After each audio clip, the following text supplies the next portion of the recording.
Hi, this is Janey Imaani and Happy New Year.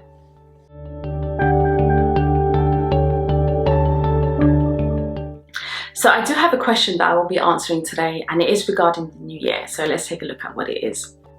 It has been a couple of months now and I've been feeling down and I don't know how to get out of it. Nothing feels worthwhile and I've gotten into the bad habit of eating junk and watching TV all night, every single night, and sometimes all weekend. As it is the beginning of the new year, I would like to make some changes, but how do I begin to help myself and get out of this cycle? Okay, so the question is, where do I begin, right? Where do we begin when we've gotten, how do we begin to help ourselves when we've gotten into one of those ruts? Honestly, by working towards a small goal. I know it's the beginning of the year right now and it's a time where a lot of us make big promises to ourselves, but when it comes to goals, it really has to be realistic depending on your level of self-discipline and your history of how good you have been at keeping promises to yourself. And so, it's not about making grand plans, like always, it's about being a little bit better than you were yesterday. So the interesting thing that we do know about goals is that it activates a circuitry of positive emotions.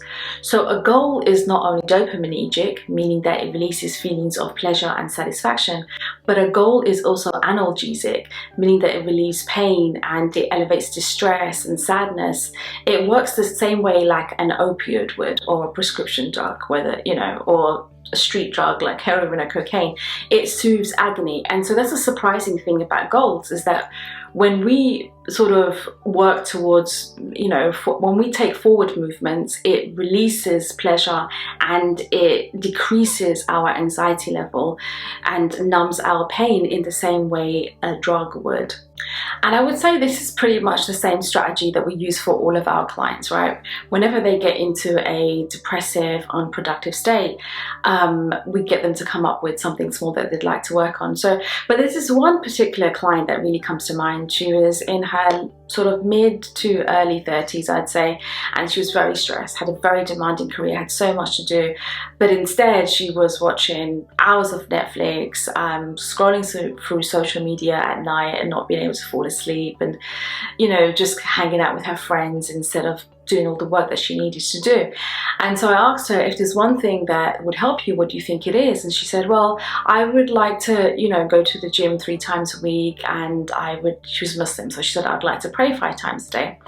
And I asked her, so what about now? How much are you doing right now? She said, well, I haven't prayed in years, and I haven't been to and I have never been to the gym.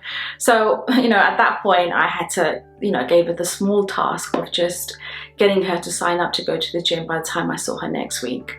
And so the very simple act of going to the studio really took her out of that very low lethargic mood that she was in, and it gave her some hope, right? And because of that hope, I was able to give her, more homework to do and increase the amount of times that she went to the gym or how many times she prayed a day. And so, I remember the other thing that she wanted to do was change her career, and we came up with a 2-year plan for that. So her life looked very different than it did 3 years ago, and it took a couple of years, right? It took a couple of years to get there, like it's naturally supposed to. That's what I wanted to tell you guys. So instead of us coming up with a perfect, flawless, grandiose plan of how we were going to change her, we just came up with a small task that she had to complete every week, which released dopamine, right? Lowered her anxiety level, which had her believing that she was capable of doing more. And so she, and she was, and slowly she was able to achieve all her goals. So the other thing I'd like to say is that the goal has to feel meaningful, and I think this is where a lot of us get stuck.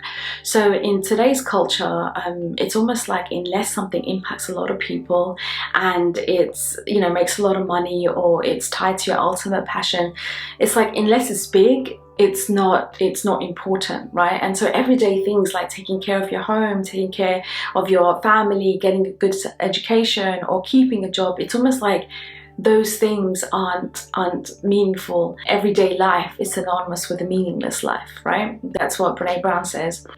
But that's so nihilistic, because each one of us, and every little thing that we do matter, right? And every task that we do is so substantial because we matter.